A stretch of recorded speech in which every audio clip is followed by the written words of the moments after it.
मणिपुर पे इन्होंने कहा कि राज्यसभा में 3 घंटे की मीटिंग चर्चा होनी थी, पर सिर्फ 50 मिनट में चर्चा हो गई।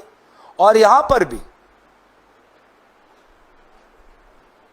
आज पूरा दिन था हमारे पास, कल भी था, कल भी मणिपुर पे चर्चा हो सकती थी दिन में, लेकिन उनको रात के अंधेरे में काम करना पसंद है।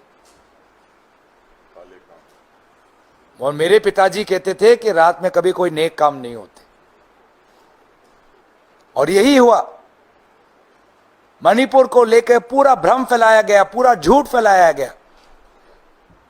किस प्रकार से अब उनकी खुद की स्वयं की विफलता है मणिपुर को लेकर, गृह मंत्री अमित शाह जी को, उनकी पूरा उसको छुपाने की कोशिश। और इसीलिए रात के अंधेरे में कभी 2:30 बजे तो राज्यसभा में 4 बजे ये उस चर्चा को लाना चाहते हैं ताकि मणिपुर के लोग ना देख पाए।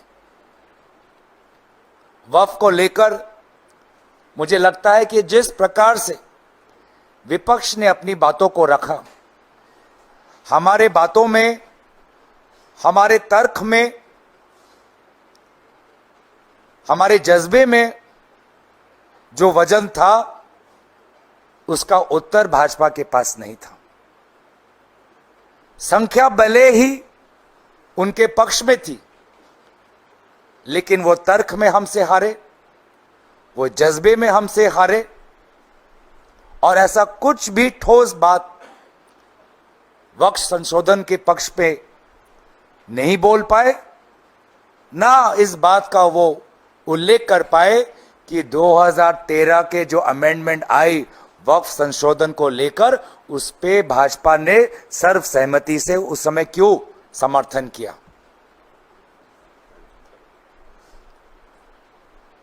इस बात का उन्होंने कभी भी जिक्र नहीं किया कि 2013 में सर्वसम्मति से उस समय के भाजपा की स्वर्गीय नेत्री, आज वर्तमान के रक्षा मंत्री ने उस समय समर्थन क्यों किया।